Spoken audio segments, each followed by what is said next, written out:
Dāmas un kungi, šodien mūsu repertuārā viena no sarežģītākajām komunikācijas tēmām - jautājumu uzdošanas māksla, jeb prasme, uzdodot jautājumus, pārliecināt otru cilvēku. Jā, patiesībā tas izklausās diezgan sarežģīti, diezgan grūti, bet ja jūs apgūstat to domāšanas veidu, to principu, tad visa pasaule atverās jūsu priekšā. Un patiesībā jums nekas nav jādara, jo otrs cilvēks pats izdomās risinājumu tādu, kas apmierinās arī jūs. Mans vārds ir Viesturs Meikšāns, es esmu runas skolas dibinātājs un arī profesionāls teātra režisors ar vairāk kā 30 iestudējumiem Latvijā. Un pēdējos 8 gados esmu palīdzējis vairāk kā 15,000 cilvēku attīstīt komunikācijas prasmes, attīstīt pārliecināšanas prasmes, balstu nostādīšanas, storytelling, publiskās runas prasmes. Un šodien mēs vairāk ar jums pievērsīsimies pārliecināšanas prasmju elementam, kas ir tieši jautājumu uzdošana. Es gribētu dot jums iespēju ieskatīties mūsu kursā, kā veicās mūsu dalībniekiem, apgūstot šo te ļoti sarežģīto, ļoti izaicinošo jautājumu. Tā kā sekojiet man un metamies iekšā runas skolā. Šeit mēs esam jums runas skolas platformā, te zem Classroom pogas augšējā kreisajā stūrītī mēs izvēlamies tieši pārliecināšanu pirmais līmenis. Ejam iekšā šajā te kursa materiālā un te jūs redzat, ir ļoti daudz arī teorētiskie materiāli. Tas ir ļoti svarīgi pirms pirmā uzdevuma pildīšanas, ko es līdās jums parādīšu, ir iziet cauri visiem šiem te teorētiskiem materiāliem, it īpaši par to, kā veidot jautājumus. Te ir par pētnieciskiem jautājumiem vesela lekcija, dramatiskie jautājumi, jautājumi par laiku, skaidrojošie jautājumi un diriģējiet mani, kas, manuprāt, ir paši svarīgākie jautājumi, jo viņi pilnībā tā kā atver to otru cilvēku un dod iespēju viņiem sniegt tādus risinājumus, kas jums patiesībā ļoti patiks. Šeit mums ir vairāk uzdevumu nopublicēti, mēs apskatīsimies ar jums kopā pirmo uzdevumu, pirmajā līmenī. Un tā ir situācija, tā ir ļoti konkrēta situācija, kur šeit ir aprakstīta. Tā tad ir, ja jums jāiedomājās, ka jums ir 19-gadīgs dēls, kurš ir tikko pabeidzis skolu, viņš ir ļoti talantīgs programmētājs un Latvijas vadošā IT kompānija Accenture ir piedāvājusi viņam 3,000 eiro lielu algu uz rokas neto, un viņš patiesībā vēlās pieņemt šo te piedāvājumu. Jūsu uzdevums kā vecākiem ir pārliecināt savu dēlu tomēr iet studēt, jo jūs uzskatāt, ka studēšana ir tā īstā lieta. Ko jūs darīsiet? Jums ir jāparunā ar savu dēlu, un tas arī ir šīs situācijas galvenais uzdevums. Ļoti svarīgi šādās situācijās ir neskriet pa galvu pa kaklu. Mums ir ļoti svarīgi izvairīties no nosodošiem jautājumiem, kā arī no padomu risinājumu sniegšanas ar jautājumu zīmi galā. Mēs apskatīsimies arī pāris tādus jautājumus, kuri tiešām arī ir risinājums sniegšana ar jautājumu zīmi galā, jo tie nekādā ziņā nepalīdzēs otram cilvēkam tā kā vērties vaļā un sniegt jums nepieciešamo informāciju, kuru pēc tam jūs varēsiet izmantot, lai varētu piedāvāt kaut kādu foršu labu risinājumu. Lūk, šeit mums ir uzdevumos ir jāizmanto šāds te formāts, šāds te paraugs. Katram dalībniekam ir jāieraksta pētnieciskie jautājumi, negatīvo scenāriju jautājumi par laiku un diriģējiet mani jautājumu. Lūk, un tādā veidā mēs trenējamies, mēs apgūstam šo te prasmi. Lūk, Artūrs jau ir sarakstījis jau pirmās jautājuma variācijas, un mēs tagad nedaudz palasīsim un paskatīsimies, kas mums ir šodien ienācies. Tad pirmais jautājums, ko Artūrs varētu uzdot savam šim 19-gadīgiem talantīgiem dēlam, ir kāda ir tev ilgtermiņa vīzija par savu karjeru. Patiesībā labs jautājums, un pētnieciskie jautājumi tie ir tādi, kuri dod iespēju otram cilvēkam dalīties ar kaut ko tādu, ko mēs patiesībā nezinām. Un ir tāds termins nezināmais. Angļu valodā tas saucās unknown unknowns. Un šajā gadījumā mums ir jāizpēta motivācija otram cilvēkam, mums jāizpēta ir kāda vispār ir vīzija, kāds ir plāns, un tādā veidā mēs tā kā iegūsim lielāku informāciju, lielāku zināšanu laukumu par otru cilvēku motivāciju, un tādā veidā sapratīsim, kā mēs varētu sasniegt savu mērķi, bet neatņemot otram cilvēkam viņam motivāciju un viņa mērķi. Mēs nedrīkstam atņemt. Nekāda pārliecināšana nevar notikt, ja mēs aizliegsim vai atņemsim kaut ko otram cilvēkam. Tā kā es teiktu, tas pirmais jautājums bija diezgan labs.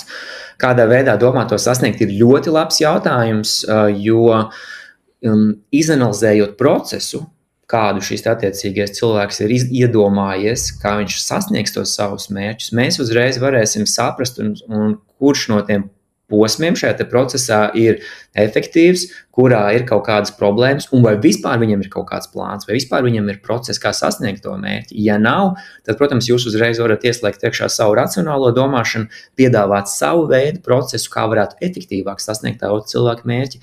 Un, protams, kad viltīgi mums kaut kādā mirklī ir jāieliek iekšā piedāvājums par augstāko izglītību un diplomu.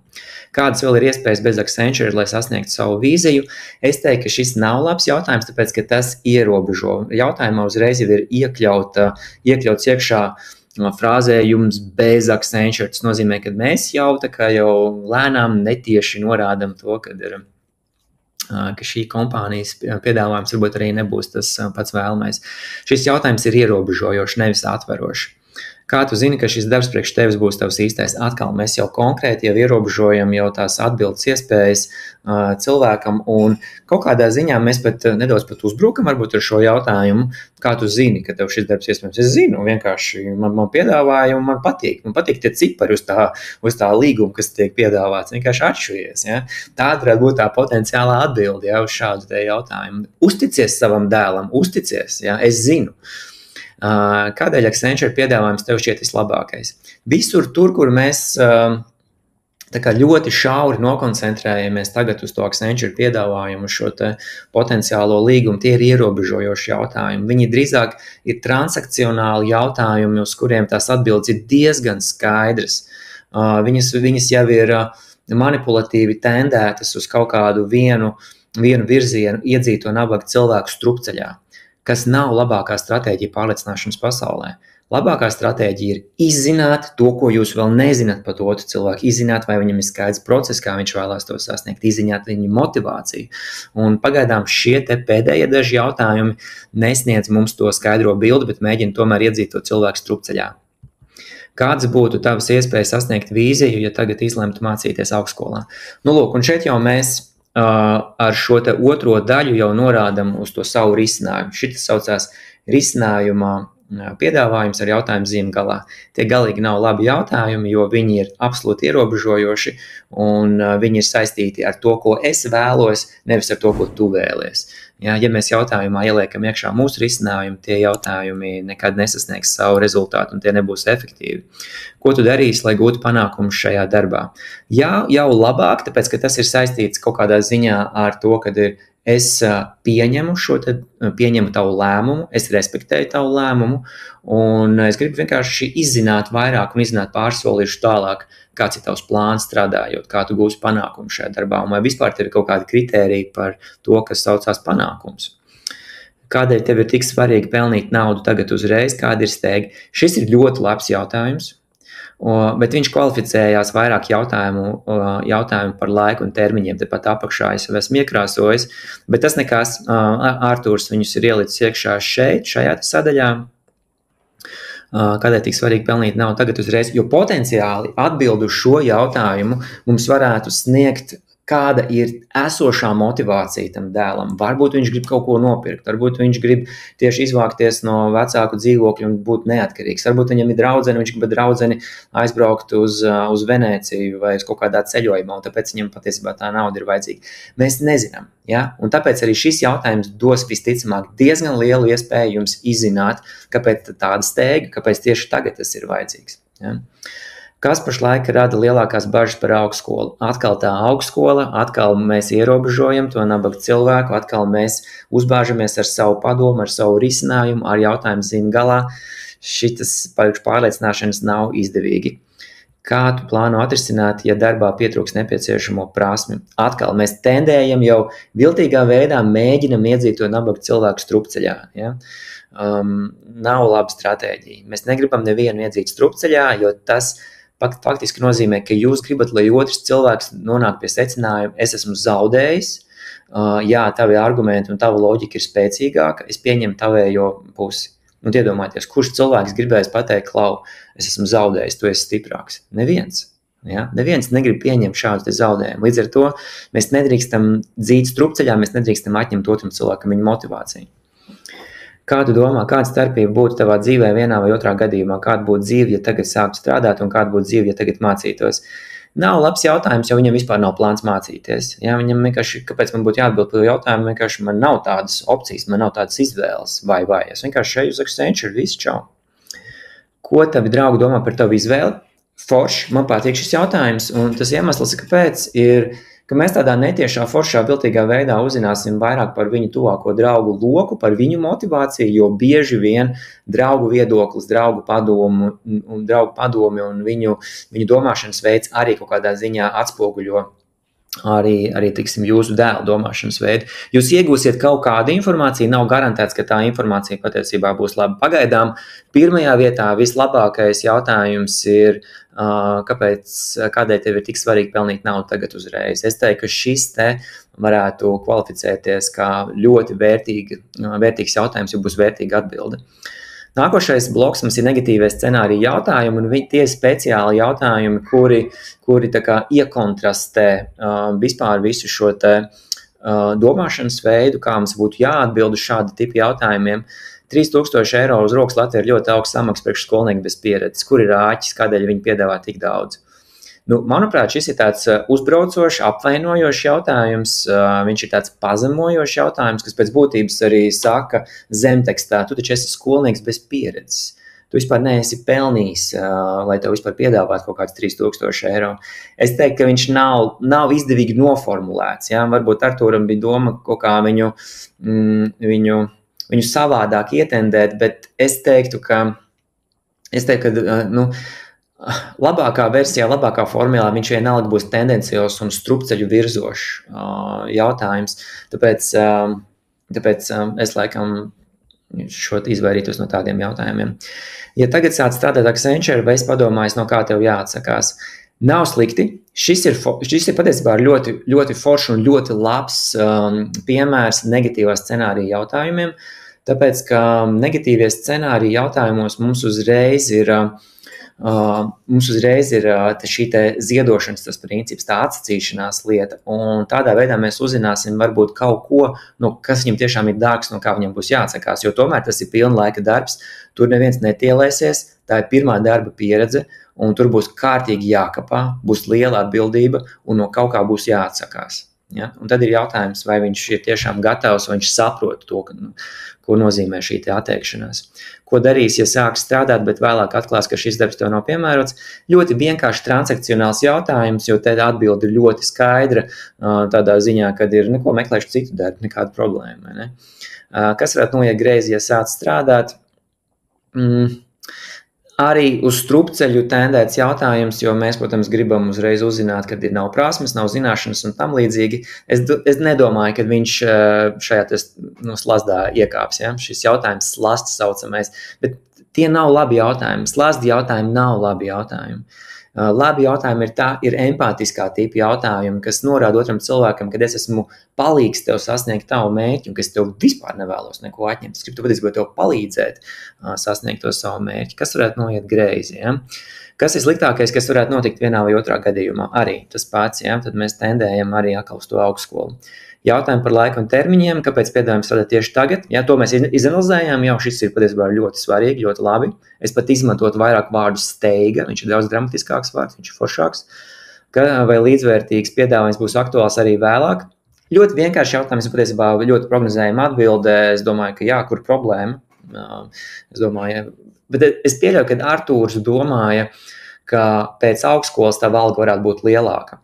Šeit kaut kas var veidoties no jautājuma viedokļa, no stratēģijas viedokļa, jo patiesībā jūs jau varētu arī tagad pateikt, Klaud dēls, es nesaprotu, kāpēc viņi tev tikai 3000 piedāvā. Tavs talants ir vienreizējs. Manuprāt, viņiem būtu jāpiedāvā tev 5 vai 6000 eiro alga. Ja? Kāpēc? Vai tev neliekās, ka tas būtu labāks piedāvājums? Un tādā veidā es radu viņam sajūtu, ka es tevi atbalstu. Un es uzskatu, ka patiesībā tu esi daudz augstākas kvalifikācijas līmenī. Es tā kā komplementēju, jo es viņam radu to drošo, foršo vidi, drošo sajūtu. Un visticamāk, viņš gribēs klausīties tālāk un vērties vaļā tālāk. Kas notiks, ja izlaidīsim šo darbu piedāvājumu? Nē, tas ir piedāvājums atteikties.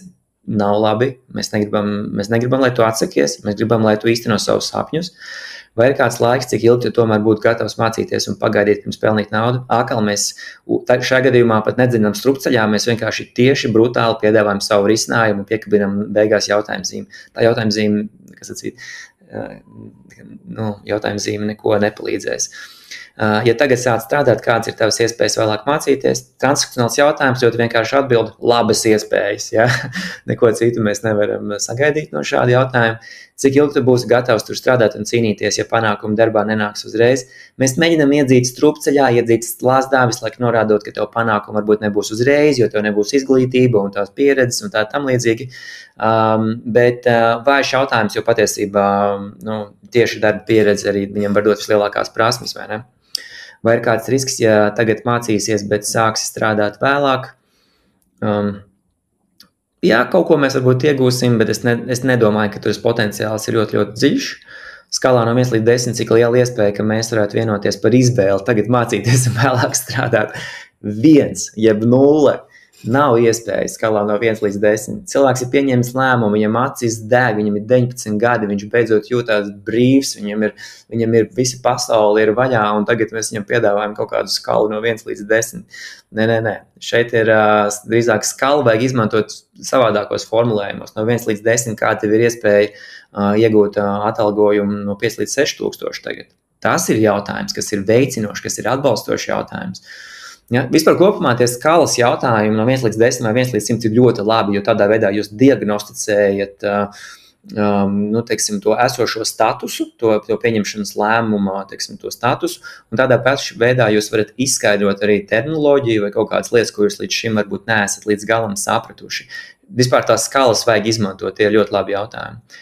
Un diriģējiet mani jautājumi. Manuprāt, paši svarīgākie jautājumi, tas ir svarīgākais jautājumu bloks, vai es varu kādā veidā tevi atbalstīt, ja tu gadījumā izlemt mācīties. Principā nav slikti izņemot, ja mēs izdzēstu ārā šo te pēdējo daļu, kas ir saistīta, ja tu vēlēsies mācīties, tāpēc, ka puisis jau ir pieņems lēmumu iet strādāt, vai ir kaut kas, ko es varētu darīt lietas labā. Vai kā es tevi varu atbalstīt vispār tavu mērķu sasniegšanai. Jo redziet, iespējams, ka vienā no šīm te atbildēm šitas sarunas laikā tas puisis pateiks vārdu brīvība. Viņš pateiks, ka viņš grib būt neatkarīgs. Un tas uzreiz kļūst par tādu tā kā galveno mērķi, ko viņš grib sasniegt. Darbs 3000, 5000, darbs Latvijā, darbs Holandē, daļējs darbs, hibrīda darbs, sadalīts uz pusi mācos, pusi strādāju. Tie visi ir instrumenti, kā es sasniegšu, kā tas dēls sasniegs to savu mērķi, kas potenciāli varētu būt brīva vai neatkarība. Un jums ir jākļūst par tiem palīgiem, par tiem konsultantiem, lai šim te dēlam palīdzētu nobruģēt to ātrāku un efektīvāku ceļu, lai viņš sasniegtu to savu mērķi. Jums tikai tas viss ir jāpaskaidro un jābūt loģiskiem un jāparāda tās iespējas. Un jāparāda, ka jūs esat atbalstoši, nevis vienkārši cilvēki, kas liek visādus slazdus un dzen bērnu strupceļā. Vai ir kādi papildus apstākļi, par kuriem es vēl nezinu? Forši, jā, varbūt. Ja jums tiešām ir labas attiecības ar dēlu, viņš, kaut kādā mirklī dalīsies. Parasti šie jautājumi nav super tādi dziļi un ar tādu lielu potenciālu, bet kaut kas var arī parādīties. Lūk, šādi mēs strādājam runas skolā ar šādām te situācijām. Mums ir vēl vairāk situācijas, kur cilvēki analizē un raksta savus jautājumus, un tad mēs visi kopā arī komentējam, mēs dalamies. Jums noteikti būtu jāizmanto arī darba grāmata, kas ir pieejama mūsu platformā, bet, lai jūs, protams, iekļūtu platformā, jums ir jāpiesakās. Un saite ir zem šī video materiāla apakšā. Nospiedat to, jums pirmās 7 dienas ir bezmaksas izmēģinājuma periods, un jūs varat kopā ar visiem pārējiem dalībniekiem trenēties, iegūt atgriezenisko saiti arī no manis, redzēt, kā citiem veicās šajā pārliecināšanas prasmu iegūšanā.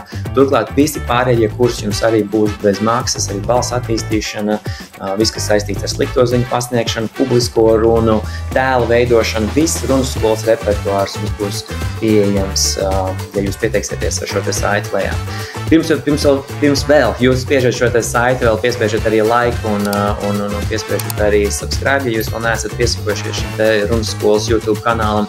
Mēs te regulāri dalīsimies ar ļoti vērtīgiem padomiem un informāciju, kas palīdzēs jums jūsu izaugsmes ceļā un attīstīt komunikācijas prasmes. Tas ir tas, ko mēs darām runas skolā. Mēs palīdzam cilvēkiem attīstīt komunikācijas prasmes, bet komunikācija patiesībā ir tikai un vienīgi instrumenti pašizaugsmē. Ja jums interesē pašizaugsme, Runu skola ir priekš jums, šis YouTube kanāls ir priekš jums, mūsu skola ir priekš jums. Jūs būsiet daudz spēcīgāki gan profesionāli, gan ikdienā. Jums būs taisni muguri, jums būs stāji, jūs būsiet personība un varēsiet stāstīt par savām idejām visai plašai pasaulē. Tā kā piesakojiet un tiekamies mūsu nākošajos video materiālos. Atā!